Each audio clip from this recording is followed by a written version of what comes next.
Hello, and welcome to episode 139 of Rivers Arcade Review. My name is Ed. My channel is dedicated to the coin-operated video games of yesteryear. Today I'm doing a viewer request. Today's game was requested by the viewer Pac-Man Fan 2008, and the game they requested was Dig Dug 2. Dig Dug 2 was released in 1985 by Namco. My first time playing this game was at Western Trails in Oak Lawn, Illinois. Dig Dug 2 is a labyrinth game in which you can control Dig Dug with a 4-way joystick and 2 buttons, one to activate the pump and one to activate the drill. This game was a sequel to Dig Dug, and although it plays similarly, there are many differences. Puka and Figar have returned and are deadly as ever. Puka is a red monster that looks similar to a large tomato wearing yellow goggles. Figar is a green fire-breathing dragon. You need to avoid these enemies as well as Figar's fire, because if any of these contact your character, you will lose a life. You have a defense against these enemies. Just like before, you have a pump that you can use to inflate and pop these enemies. Pressing and holding the pump button will cause Dig Dug to slowly pump up the enemies, and it will take about 1 3/4 seconds to pop each enemy, although if you move toward the enemy while repeatedly tapping the pump button, will cause the enemy to pop after approximately 1/4 second. The game begins with the level select screen.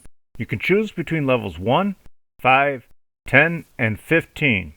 No matter what level you choose to begin on, you will start with a score of 0. Management also has the option to turn off the level select screen.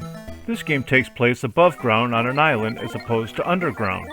The view of the island is from above and at a slight angle. The islands will be wider than the monitor, so there will be a continuous side scrolling of the island as your character moves left and right.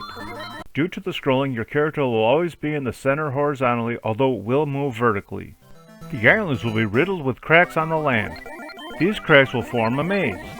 The enemies are unable to cross these cracks, so you can use this to your advantage. Similarly to the original game, the enemies are able to change into ghost form. Anytime the enemies are in ghost form, they are able to cross over the cracks and will move toward your character. Although the enemies can't cross the cracks, your character can. You can also shoot your pump hose across the cracks to attack the enemies. In addition to the cracks, there will be black pegs that are partially buried into the ground. By pressing the drill button, you can activate the drill, which will cause these pegs to create more cracks on the island. You can use these cracks to create more obstacles for the enemies, but there is more. If at any time a series of cracks reaches from one edge of the island to the next, the entire section will break off and fall into the water. Any enemies that are in a section that breaks off will fall into the water to their death, and you will earn extra points based on the number of enemies that die. You need to be careful when the island breaks off, because if you are on it, you will also fall to your death, costing you a life. You will be able to see which section is going to fall off, so you will have a brief moment before the land falls into the water so you can move to safety. Dropping 3 sections of land into the water will cause a bonus item to appear. Collecting this item will award you extra points. Destroying all the enemies will advance you to the next island. Each of the islands will be a different shape. As the game continues, the enemies will increase in number as well as move faster. Scoring for the game is as follows. You will earn 100 points for dropping a section of land into the water, no matter how large it is. You'll earn 200 points for popping the enemies, although you'll earn 400 points for popping Figar from the side.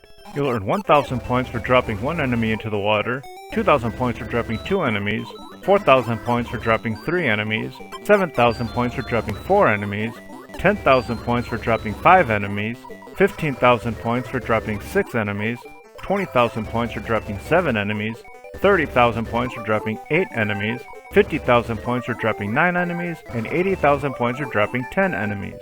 You'll earn 400 points for collecting the onion, 600 points for collecting a mushroom, 800 points for collecting the eggplant, 1,000 points for collecting the tomato, 2,000 points for collecting the watermelon, 3,000 points for collecting the grapes, 4,000 points for collecting the bananas, 5,000 points for collecting the corn, 6,000 points for collecting the pineapple, and 7,000 points for collecting the mixed drink.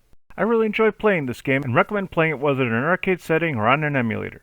I like this game more than Super Punch-Out, but not as much as Centipede, so Dig Dug 2 drills its way into the 52nd position overall. Thanks for watching, I hope you enjoyed it. If you have any games you'd like me to review, please leave a message below or on my homepage.